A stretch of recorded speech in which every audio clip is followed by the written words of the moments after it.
Fala galera, beleza? Fabrício Marve aqui na área de novo com mais um vídeo de quadrinhos pra vocês. Hoje eu tô aqui com a minha filha, minha nerd favorita, Diana. Oi, pessoal! E a gente vai falar sobre primeiro volume da nova coleção que tá saindo aqui no Brasil pela Panini, a Saga dos X-Men, uma excelente oportunidade pra galerinha mais nova conhecer as histórias clássicas dos X-Men. Acompanha aí.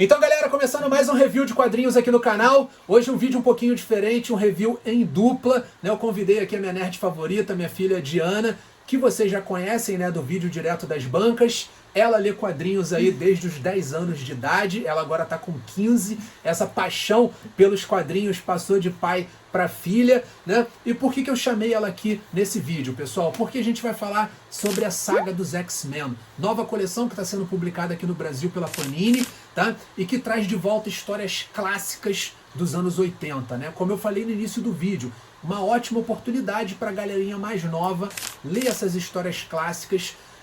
Algumas histórias que estão aqui estão saindo pela primeira vez no Brasil em formato americano, tá? E tem mais de 25 anos que essas histórias não são republicadas aqui no Brasil, tá? Então, eu chamei a Diana aqui justamente porque nesse vídeo vocês vão ter duas opiniões diferentes. A opinião do nerd das antigas, que sou eu, que estou relendo esse material aqui, né? Sei lá, pela primeira vez em 20 anos, 25 anos, e vocês vão ter a opinião, né, da Diana, uma nerd mais atual, tá? Da nova geração, mas que está lendo os X-Men do Claremont pela primeira vez. Então a Diana está começando a ler X-Men exatamente daqui desse ponto aqui, desse volume 1, tá pessoal? Então continue acompanhando o vídeo aí. Interessante dizer também que um não sabe a opinião do outro, não, tá pessoal? A gente fez um voto de silêncio, eu li primeiro do que ele, aí eu fiquei, ó, eu não vou te falar nada. Aí eu me perguntando, e aí, você gostou? Eu falei, não, tu vai ficar sem saber, eu vou ficar, ó, fiquei quietinha, falei nada, aí eu li, aí ele leu, a gente ficou, ó, quietinho, só esperando pra gravar o vídeo. Então cada um só vai conhecer a opinião do outro assistindo o vídeo mesmo, junto com vocês aí, tá bom? Então Diana, fala aí sobre a Saga dos X-Men. Olha, o formato é o formato de saga mesmo, igual do Saga do Demolidor e afins. Lombadinha quadrada, o papel offset, branco. Gente, eu não gosto desse eu não gosto, eu gosto do papel, eu gosto de ser branco, colorido, mas olha, o cheiro não me agrada muito não, galera. Eu peguei assim, primeira mão, assim, fui ler, olha, não era um cheiro muito agradável. A Diana tá parecendo o Demolidor, né? Tem aquele sentido aguçado ali. Não é possível, Deve ser mutante, cara, poder. Por favor, me digam nos comentários que não fui só eu a única, cara. Não cheira muito bem esse quadrinho. Preço? Tá, R$36,90. Eu achei que ia ser mais caro, mas a Panini deu uma segurada, né? Fez esse preço acessível pra todo mundo. Gostei disso. E é bom lembrar que a gente não sabe qual volume vai acabar. A Panini não botou um, tipo, vai acabar no 15, vai acabar no 20. Não botou, porque eles vão ver até onde o pessoal vai comprar. Então, assim, enquanto a gente tá comprando, enquanto a gente tá lendo, eles vão tá fazendo mais volumes. Então, assim, eu gosto disso porque, tipo assim, a gente não acaba, tipo, no meio do caminho, sabe? Agora, assim, se você começou agora a Panini nos X-Men, agora você vai até o final dos X-Men. Porque é o certo a se fazer, né? Então, galera, esse formato a Panini já percebeu que vende aqui no Brasil, né? Trazer histórias antigas parece que tem uma boa venda. A gente toma como exemplo a saga do Batman, a saga do Superman, que iria parar no número 12 e continuou, tá? Continua sendo publicado. A gente tem na parte da Marvel a saga do Demolidor, que eu já fiz o review aqui no canal, que já está na edição número 7, tá? Então, é o que a Diana falou. Não tem previsão de quantos volumes vão ter, tá? A coleção segue publicando em ordem cronológica enquanto houver interesse da galera de estar comprando. Então a gente não sabe ainda quantos volumes vai ter a saga dos X-Men, tá bom? Essa edição aqui, pessoal, ela traz 6 histórias, né? Começando em Uncanny X-Men 168, essa história clássica aqui, né? O Professor Xavier é um babaca, né? Uma história da Kitty Pryde. Então isso gerou uma certa polêmica entre a galera de quadrinhos, porque a Panini começou em Uncanny X-Men 168, né? Por que não começar na segunda Gênese, tá? Então eu vou falar um pouquinho sobre isso aí. Eles escolheram, pessoal, começar a partir daqui, né, de Uncanny X-Men 168, porque algumas histórias estavam inéditas aqui no Brasil há mais de 25 anos, tá? Dá só uma olhada nessa imagem aí que eu coloquei aí na tela, tá? Reparem aí, pessoal. Aqui a gente tem a primeira história dessa edição, ela foi publicada aqui no Brasil antes da revista mensal dos X-Men. Nessa época os X-Men nem tinham revista, eles pegavam carona em Super Aventuras Marvel. Então essas duas primeiras histórias da edição, a primeira que é aquela o Professor Xavier é um babaca e a segunda que a vampira entra para os X-Men é de Super Aventuras Marvel. Tá? Depois a gente teve uma minissérie em 4 edições, também em 88, que traz o casamento do Wolverine. E aí, só depois disso que começou o gibi mensal dos X-Men, tá bom? Esse material já foi republicado na época da Abril, né? Um ano depois a minissérie em 4 edições saiu em formato encadernado e as primeiras histórias, que são a história da Kitty Pryde, a história da vampira e a história dos Morlocks, saiu em O Melhor dos X-Men de maio de 97. Tá? Então se você for fazer as contas, de maio de 97, né, dessa época aqui, ó, tá? Do Melhor dos X-Men, que eu tenho a edição aqui, tá aí, ó, né, edição velhinha, daqui, desse quadrinho aqui de 1997 até aqui, tem 25 anos, tá, pessoal? Então tem 25 anos que essas histórias aqui que são clássicas, tá? A mudança do visual da Tempestade, o confronto contra os Morlocks, estão sendo publicadas aqui no Brasil pela primeira vez em formato americano, tá? Então, Uncanny X-Men 168 não é exatamente o começo dos X-Men. Essa edição número 1 aqui já está lá para frente. O que já passou anteriormente? Saga da Fênix, né? Teve a Saga da Fênix, depois teve a Saga da Ninhada. Todo esse material meio que já foi publicado aqui no Brasil, tá? Olha só. A gente tem a segunda Gênese, que é a segunda equipe dos X-Men, foi publicada aqui, ó, nesse encadernado, tá? Depois a gente teve Magneto Triunfa, que é a fase do Claremont com John Byrne, tá? Depois disso aqui, a gente teve a Saga da Fênix Negra, tá? E depois, Dias de um Futuro Esquecido, tá? E aí, depois disso aqui, vem a Saga da Ninhada, que foi publicado aqui no Brasil, republicado já, né? Na coleção clássica, na coleção histórica Marvel, tá?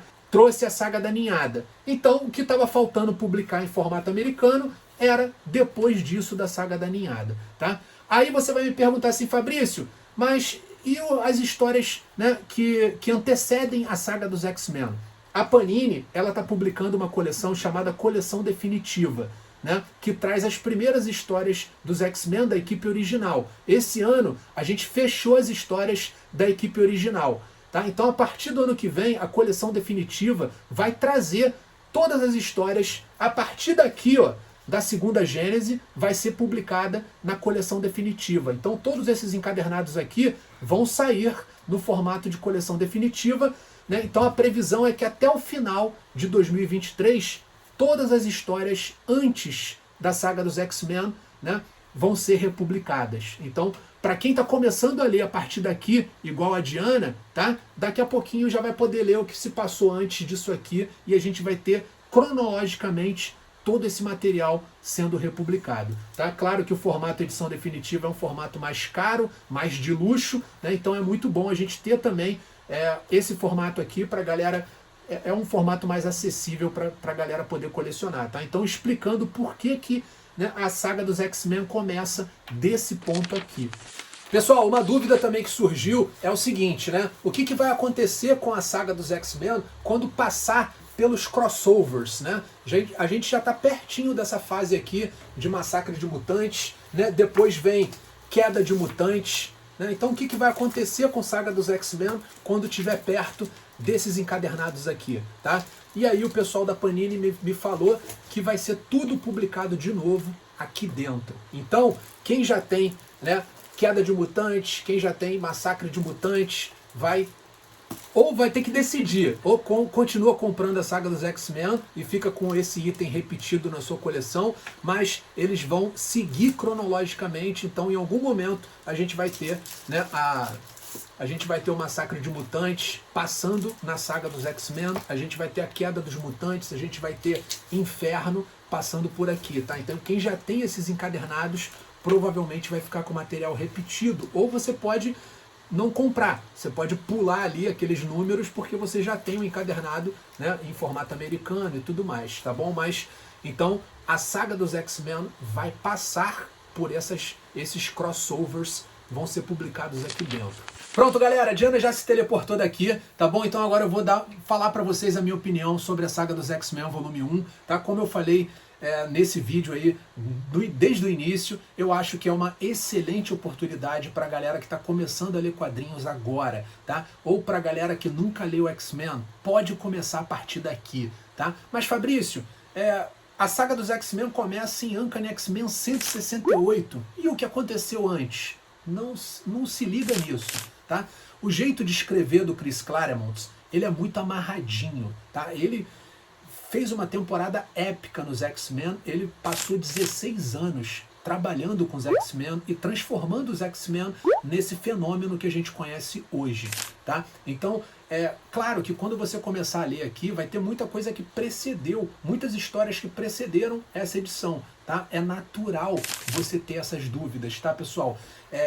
Não precisa correr atrás do que saiu antes, você não precisa ler X-Men desde do 1, lá do Stan Lee, do Jack Kirby, tá? Você não precisa correr atrás desses encadernados aqui agora, porque eles estão caros. Espera ser republicado ano que vem, tá? Você pode começar de boa por aqui, né? Mesmo que surjam essas dúvidas, é natural, tá, pessoal? Eu também comecei a ler X-Men, eu comecei a colecionar quadrinhos na década de 90, né? Então, quando eu comecei a colecionar, estava em Wolverine 15. Então é só a gente fazer o paralelo aí e ver em qual edição estava de X-Men. Mas aí eu comecei a comprar X-Men, né? Fui completando a coleção, comecei a ler a partir daqui, ó, do número 1. Só que o número 1 nosso, nacional, já estava X-Men quase no número 200. Então muita coisa precede isso aqui. Na minha época, eu tive que esperar anos para reler essas histórias, né? Tive que esperar até 97 para ler as histórias que antecederam essa fase aqui, tá? Mas agora, quando surgir alguma dúvida aqui, você não vai precisar esperar tanto tempo, você vai ficar curioso, aquela curiosidade boa, né? E aí quando for ano que vem, né, as histórias vão estar sendo republicadas, esse material todo aqui vai sair na edição definitiva e você vai... Eu acho que é até legal essa curiosidade, porque vai te deixar ainda mais empolgado para ler essas histórias, tá? Por exemplo, você vai ver a todo momento aqui eles falando da Jean Grey. Jean Grey, Fênix, né? Se você nunca leu, se você está começando daqui, você vai ficar naquela curiosidade de ler a saga da Fênix. Então, quando isso sair da edição definitiva e você puder ler, eu acho que vai ser até melhor. Então, as curiosidades, as dúvidas, né, é natural. E eu acho que isso até engrandece a sua experiência como leitor, tá? Então, já fica tranquilo, se você pegar o bonde andando aqui, vai de boa, porque daqui a pouco você vai resolvendo essas dúvidas, né? A cronologia dos X-Men é algo muito rico, né? Graças ao Claremont, mas as dúvidas são naturais, depois você vai pegando isso aí ao longo do... Todo mundo começou a ler assim, tá? Muito difícil alguém que começou a ler aqui no Brasil da X-Men número 1, lá do Jack Kirby. Muito difícil, tá? Todo mundo pegou o bonde andando. Então, você também pode pegar sem problema, tá? Pessoal, como eu falei, agora eu vou mostrar um pouquinho da arte para vocês, tá? Vou falar um pouquinho da arte. A arte é o ponto alto desse quadrinho, né? É o Paul Smith desenhando, né? A gente tem o Walter Simonson, de desenhista convidado também. E o nível das histórias só vai melhorar na questão de desenho, tá? Porque os X-Men eram o título que vendia mais da Marvel. Então, certamente eles colocavam sempre grandes desenhistas trabalhando com o título dos X-Men. Então, depois do Paul Smith, a gente vai ter o John Romita Jr., Mark Silvestre, Rick Leonardi, até chegar no Jim Lee. Então, são grandes desenhistas ao longo dessa época dos X-Men, tá? O desenho do Paul Smith, vocês estão vendo aí na tela, é um desenho muito lindo, é um traço muito lindo, né? Parece que não tem muita arte final, tá? É um desenho bem coloridão, bem quadrinhos mesmo, tá? Os personagens dos X-Men, eles são bem coloridos, né? São bem diferentes uns dos outros, é muito bonito de ver isso na arte do Paul Smith, tá? A primeira história, a gente vai ver a Kitty Pryde, ela tá bem chateada com o Professor Xavier, né? Porque o Professor Xavier quer que ela faça parte dos Novos Mutantes, né? E a Kitty, ela já tem uma história pregressa com os X-Men, né? Só depois que o Xavier inventou essa turma de jovens mutantes que são os Novos Mutantes. Então ela não quer ser rebaixada, ela não quer voltar, ela não quer andar para trás, ela quer continuar com os X-Men que se tornaram a sua segunda família, tá? Então a gente vai ter esses questionamentos, a gente vai ver o relacionamento dela com a Illyana Rasputin, é uma época bem inocente, tá? A gente vai ver também o início do relacionamento do Noturno com a Amanda Sefton, né, que é a namorada dele na época. Então é bem legal, tá? Primeira aparição também da Madeline Pryor, uma personagem muito importante dentro dos X-Men. O Ciclope acha que ela é a Jean Grey reencarnada, e vocês vão descobrir mais sobre essa personagem ao longo dos próximos volumes, mas aqui é a primeira aparição dela, tá? Ela tem uma semelhança muito grande com a Jean Grey, e isso incomoda todo mundo que conhece ela, principalmente o Scott, né? A segunda história já é a história mais clássica dessa fase, que é a primeira aparição dos Morlocks, né, esses mutantes que vivem nos esgotos, tá? A gente vai ter o confronto dos X-Men com os Morlocks, né? A gente vai ter lá, eles vão tentar resgatar o Anjo, que é capturado pela Calisto, a líder dos Morlocks. A gente tem um combate épico da Tempestade contra Calisto, e a gente vai ver o quanto a Tempestade está mudando, está amadurecendo, e como isso afeta os poderes climáticos dela, tá? É muito legal esse combate, tanto é que virou um episódio da série animada, né? A gente tem o episódio dos Morlocks, justamente porque é muito clássica essas histórias, é muito legal ler de novo depois de tantos anos, mas eu acho que quem está lendo pela primeira vez também vai pirar, tá bom? Depois a gente tem o desenhista convidado, o Walter Simonson, mostrando a entrada da vampira nos X-Men, tá? Então a gente está acostumado de ver aquela vampira sensual, né, do desenho, tá? Aqui a gente vai ver uma vampira completamente diferente. Na época a vampira era vilã, era parte da Irmandade de Mutantes, já tinha lutado contra os X-Men. Então a gente vai ver ela pedindo ajuda e querendo entrar na equipe. E a gente vai ver a reação dos X-Men contra ela, tá? É bem legal essa edição, mostra o quanto os X-Men tem esse lado também de ensinar os mutantes a dominarem os seus poderes. Aí a Carol Danvers vai aparecer na mansão, eles têm uma história pregressa, ela tem uma treta, né? A Carol Danvers ficou em coma quando a vampira absorveu permanentemente os poderes dela, então vai ter uma treta ali, é bem legal, tá, pessoal?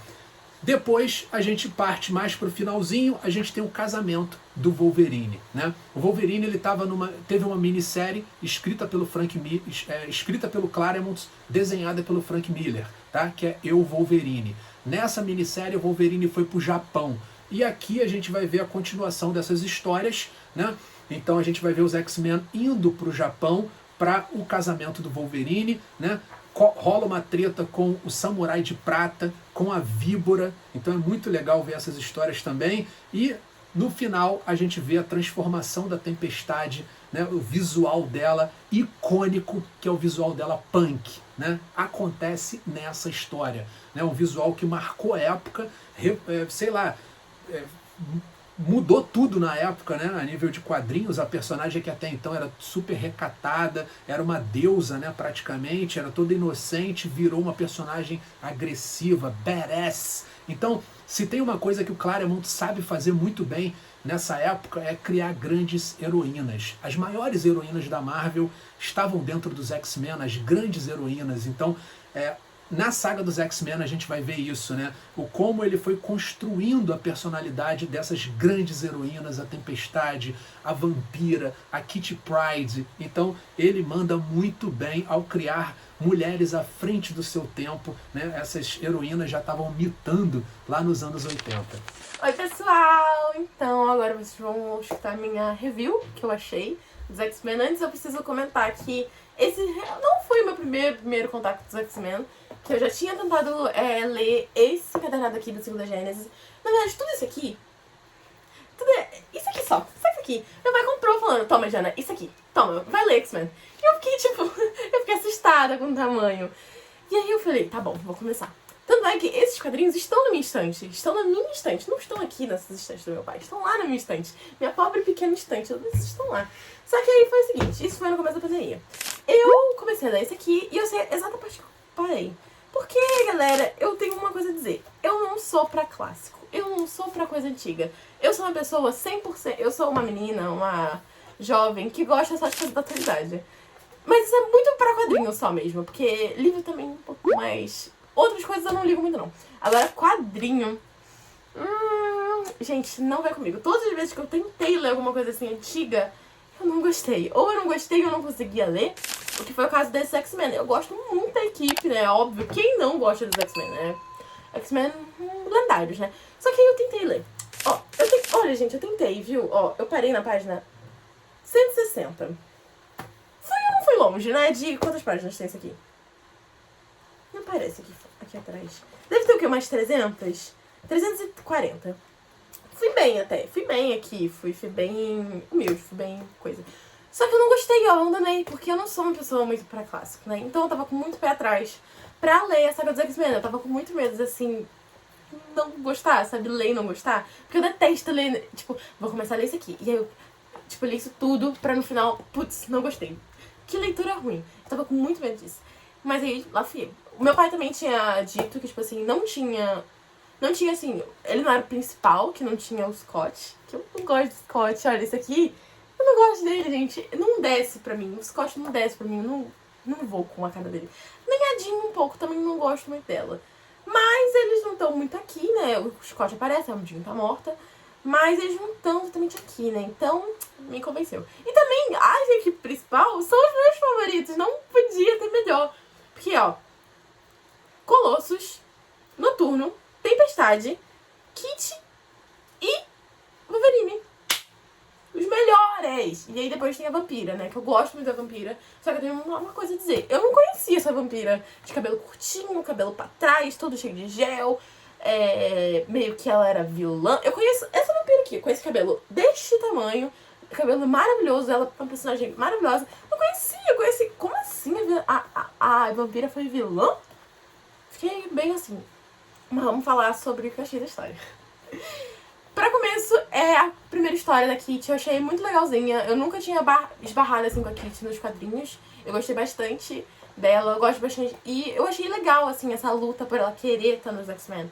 Porque ela era pra estar nos Novos Mutantes, né? Que é a equipe de mutantes jovens. Aliás, eu estou pra ler Novos Mutantes, eu acho que eu vou gostar. Mas não é sobre casa. Mas ela quer porque ela quer ir pros X-Men, porque ela já estava com os X-Men, que ela é boa demais pros Novos Mutantes, que ela tinha que estar junto com o pessoal, com gente adulta nos X-Men. Eu também não entendi nada dessa parte do Xavier, assim, meio que ter trocado de corpo, aparentemente. Eu não entendi. Tipo, ele tá tentando andar. Tem a namorada, a esposa dele, não sei. Eu também não conhecia, nunca vi essa menina na minha vida. Aí, pra segunda história, a gente tem os Morlocks, né? A segunda e a terceira história são os Morlocks. São os meus favoritos. Eu acho que se não tivesse essas histórias dos Morlocks, eu não ia gostar tanto assim dos Jovens X-Men, da saga dos X-Men. Porque, cara, é uma história muito boa. Eu acho assim, muito boa esse negócio, tipo, ai não, é porque os Morlocks são os mutantes feios, eles ficam lá embaixo, no subúrbio de Nova York, lá nos esgotos. Eu acho errado? Eu acho errado, mas os próprios Morlocks estão tranquilos em ficar lá. Então assim, o que a gente pode fazer contra eles? Eles estão lá, eles falaram, não, vamos lá pra mansão, eles não querem, eles querem ficar lá no esgoto. Então, fazer o quê, né? Ai, mas aí a Calista é uma personagem muito legal, muito foda. Eu acho ela uma personagem badass, sabe? Uma mulher líder dos Morlocks. Uma lenda. Chega lá e meio que sequestra o anjo. Porque ele, tipo assim, é o homem mais bonito da Terra, que não sei o quê, que ela vai tirar toda a beleza dele, e que ele ainda vai casar com ela, para não sei o que lá. E hoje, tipo, sabe? Ai, gente, esse povo. Aí os X-Men vão lá, né? Só os melhores, né? Tempestade, Colossus, Noturno e Kitty. Lembra? Aí começa já que a Kitty já passa mal. Aí o tal do Caliban meio que socorre ela, né? Ajuda ela, leva ela pra casa dele. Não entendi muito dessa parte, mas tudo bem também. E aí fica só, Tempestade, Colossus e Noturno. Aí todo mundo meio que fica se dá mal. Todo mundo... Tem a velha lá, que é a praga, né? Ela encosta a pessoa, dá uma praga. Aí todo mundo pega essa praga. Os coitados, né? Aí a Tempestade pega, mas ela fala assim, não, vou batalhar. Aí ela vai lá, arruma briga com a Callisto. Que momento, galera. Olha, minha parte favorita. Eu amo essa briga delas, ó. Muito boa. Gente, só o fato da Tempestade já tá cagada nesse negócio da praga, que ela provavelmente ia morrer. Por causa disso, ela vai lá e luta com a Callisto e ganha ainda por cima. Gente, isso é elite, isso é muito bom. Muito bom. Aí depois a gente tem o negócio da mística com a vampira. Eu nunca. Na verdade, eu sabia desse negócio da vampira um tempo ficar com a mística, né? Aquela filha adotiva da mística, um negócio desse. Aí aparece essa vampira que eu nunca tinha visto na minha vida, ela toda diferente, assim, não entendi nada. Aí o pessoal todo com o pé atrás com a vampira, tipo, ah não, essa menina não, essa menina é problema, ela não vai entrar aqui. Não, ela não vai ser a X-Men, não. Não, ninguém querendo ela, a pobre coitada. Mas é porque ela foi vilã, né? Eu não entendi muito essa parte. Aí, ninguém querendo entrar com a vampira na equipe, né? Aí acontece um negócio com a amiga da Kit, que eu acho que é a irmã do Colossus, não entendi muito essa parte também. Aí tem, do nada, a binária, vulgo Carol Danvers, aparece e mete a porrada na vampira. Do nada. Foi um negócio assim, muito... Eu acho que isso tem muito nos quadrinhos antigos, tipo, do nada umas aparições especiais, assim, meio, tipo, apareceu. Eu não sei se eu gosto ou não gosto disso. Mas ela apareceu, meteu a porrada na vampira, falando, tipo, aí todo mundo na revolta. Não, vampira não vai entrar, não. Vampira não entra. Ela vai entrar. Aí ela entra. Ela entra no X-Men, aí vai. Aí tem a história do casamento do Wolverine, que eu acho uma história muito boa também. Eu achei isso aqui muito bom, vou ser bem séria. Eu adorei. Ó. Espero que os outros volumes continuem nesse hype, nesse nível, porque eu tô gostando bastante.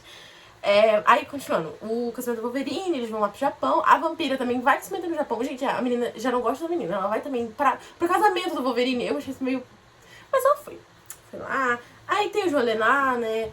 A Víbora envenena os X-Men, aí só sobra a Tempestade. Aí o Wolverine se regenera. A vampira também fica bem. Aí a Tempestade arruma essa amiga Yukio. Eu amei Yukio, é um personagem muito legal. Aí elas viram, assim, amigas, assim, do nada elas começam a... Elas vão procurar a Víbora, né? Elas vão procurar a Víbora e o Wolverine vai procurar o Samurai, junto com a vampira. A vampira... Quer dizer, o Wolverine não queria que a vampira fosse, mas ela foi. Aí lá foram eles, né? Enfim, deu o que deu. A vampira ficou toda ferrada, que explodiu um negócio perto dela. Ficou toda ferrada, coitada. A menina só sobe desse quadrinho, viu? Tadinha. Mas aí a Tempestade vê um vulto, vê a Fênix, aí ela já fica preocupada, assim, tipo, meu Deus, a Fênix vai voltar. E agora? Aí, nos últimos momentos, o Scott volta pra equipe, pro casamento do Wolverine, casamento mesmo, lá no Japão. Aparece com a Madeline. Todo mundo fica espantado com a Madeline, tipo, meu Deus, Scott, o que você arrumou? Essa mulher é igual a Jean Grey. O pessoal fica, tipo... Mas... deu o que deu, né, galera? E aí aparece a... Gente, eu acho que é o ponto alto do Saga dos X-Men, é a Tempestade Punk, cara. Ela muda completamente o visual dela. Ela, assim, ela passa de... Essa Tempestade vira uma Tempestade roqueira, ela vira punk, cara. Ela bota aquele moicano, ela bota os spikes, ela muda. Eu amo o uniforme dela como punk. Ela não tem mais o uniforme branco dela. Sumiu. É um colete, uma blusinha e uma calça de couro. E uma bota, um sapato. Lenda da moda, cara. Amo. Considerações finais, eu gostei muito. Espero que eu continue gostando assim tanto. E é isso. Quero muito ver o que meu pai vai falar. E quero muito ver a reação dele quando ele ouviu falar tudo isso. Então é isso, galera. Vocês já conferiram aí a minha opinião, a opinião da Diana. Então, quem curtiu, quem tá afim de comprar a saga dos X-Men, corre lá no link que tá aqui embaixo na descrição do vídeo, compra lá no site da Amazon. Essas edições volume 1 geralmente acabam esgotando, né? Muita gente acaba começando a coleção, então corre lá para você não perder, tá? Eu super recomendo. Vocês viram, né? A Diana eu não sei ainda, mas eu vou saber daqui a pouco quando eu ver a opinião dela. Fica aqui a nossa dica, tá? Eu acho que é um material que envelheceu muito bem e mesmo hoje, quase 40 anos depois que essas histórias foram idealizadas, que elas foram feitas, quando você lê pela primeira vez, eu acho que você se encanta também, tá? Eu me encantei há 20 anos atrás, talvez a Diana tenha se encantado, eu vou saber a opinião dela daqui a pouco, tá? Então já fica a nossa recomendação para vocês, tá bom? QR Code tá aí na tela, que você já cai direto lá no site da Amazon, onde tem as as sagas dos X-Men aí pra vender, tá? Fala aí, Diana, você tava falando do cheiro, né? Ela reclamou do cheiro do papel offset. Faz muito. Vamos ver o que ela acha do cheiro do formatinho. Olha, eu acho que o formatinho, na época, não tinha o cheiro que esse aqui tem. Mas como o formatinho tem 40 anos de idade, tem cheiro de velho. Cheiro de sebo. Cheiro de papel velho. Cheiro de um papel de revista. Agora mesmo. você como artista, né? Vamos botar numa página aqui, ó. O que você preferia ler, né? O formatinho ou agora no offset? Com certeza o offset, além das páginas maiores, os desenhos são muito Valoriza mais vibrantes. mais a arte, não é? Valoriza demais a arte, os desenhos são muito mais vibrantes. Mesma página, pessoal, olha Sim, aí, ó. uma coisa que eu esqueci de Bota falar... lá grandão, bota grandão lá pra galera ver. Foi que eu fiz vários desenhos dos X-Men, tá lá no meu... Ela vai mostrar no Instagram dela, Tá no meu né? Instagram, eu postei esses desenhos. Eu fiz desse, da Tempestade Punk, eu fiz do Noturno, eu fiz do Logan, eu fiz da Kit, fiz de todos os meus favoritos. Olha, já das páginas já até. tá chamando o Wolverine de Logan, hein? Já tá íntima, já tá íntima. Das páginas mesmo, eu gosto bastante. Eu gosto bastante de fazer isso, tipo, pegar o desenho mesmo da página e, tipo, recriar no meu estilo. É uma coisa que eu gosto muito de fazer, é um exercício que eu faço muito, assim, como eu leio muito quadrinho, eu gosto bastante de fazer. Aí tem de Robin, Asa Noturna e X-Men. E uma coisa, um aviso aos jovens leitores como eu, 15, 12, 16 anos, por aí. Por favor, gente, vamos dar uma chance para as X-Men. Eu sei que parece assustador, porque tem muita coisa. X-Men, você fala X-Men, você não sabe nem o que começar. Começa o quê? Fênix. Tem muita coisa, gente. Eu também era assim, eu tava muito assustada pra começar X-Men. Só que eu comecei, e esse é um começo muito bom pra você começar. Tipo, por favor, por mim, dá uma chance pra Saga dos X-Men e me contem aqui nos comentários o que vocês, jovens leitores, acharam. Porque eu quero mais jovens leitores aqui, fãs de X-Men. Por favor, gente, vamos, garotas, mulheres, vamos ler X-Men. Tempestade é uma personagem feminina fortíssima pra época. Cara, uma personagem negra, africana, super poderosa. Cara, isso aqui, ó, muito bom. Por favor, gente, leiam do fundo do meu coração. Leiam e me contem aqui nos comentários o que vocês acharam. Então é isso, galera. A gente vai se despedindo por aqui. Joinha no vídeo se você gostou, tá? E até o próximo review aqui do canal. Valeu, galera! Tchau, tchau!